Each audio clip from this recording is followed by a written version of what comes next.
Hi friends, మీరు ఎప్పుడైనా అణువుల గురించి ఆలోచించారా? అవి ఎలా ప్రవర్తిస్తాయో తెలుసుకోవాలనుకుంటున్నారా? అయితే ఈ వీడియోని స్కిప్ చేయకుండా లాస్ట్ వరకు చూడండి. అప్పుడే మీకు క్వాంటం మెకానిక్స్ గురించి అర్థమవుతుంది. ఇది అణువు ప్రపంచాన్ని అర్థం చేసుకోవడానికి ఉపయోగపడే భౌతిక శాస్త్రం.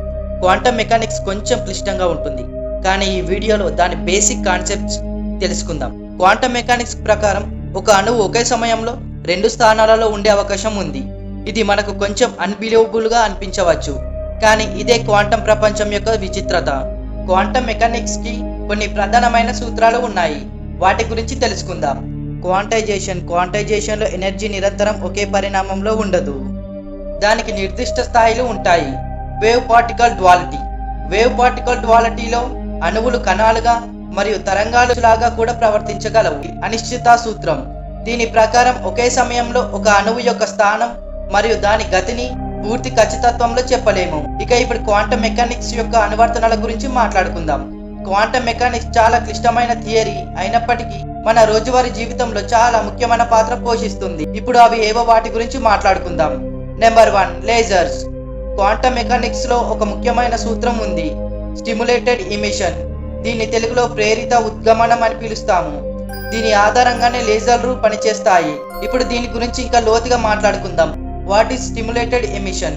అదే ప్రేరిత ఉద్గమనం అంటే ఏంటి, దాని ఉపయోగం ఏంటో తెలుసుకుందాం. అణువు యొక్క ఎక్సైటెడ్ స్టేట్ నుండి అది కాంతి కిరణ విడుదల చేసే ప్రక్రియనే ప్రేరిత ఉద్గమనం అంటాము. ఇప్పుడు స్టిమ్యులేటెడ్ ఎమిషన్ గురించి మీకు పూర్తి అవగాహన వచ్చింది అనుకుంటా. ఇప్పటిదాకా మీకు చెప్పింది అర్థం కాకపోతే ఈ ఎగ్జాంపుల్ ని జాగ్రత్తగా వినండి. మీ డివిడి ప్లేయర్ లోని లేజర్ ని ఉదాహరణగా తీసుకుందాం.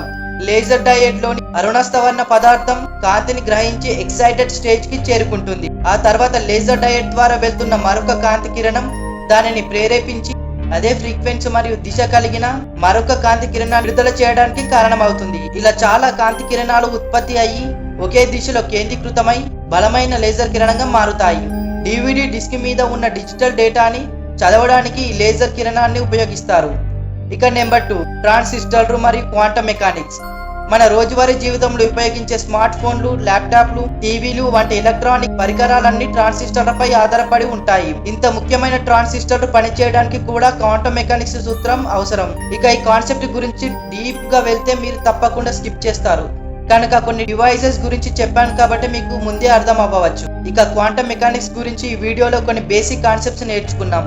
ఇది చాలా విస్తృతమైన టాపిక్. మీకు ఈ టాపిక్ నచ్చిందో లేదో కామెంట్ లో చెప్పండి. వీడియో కనుక నచ్చినట్లయితే లైక్ చేయండి అండ్ సబ్స్క్రైబ్ చేసుకోండి.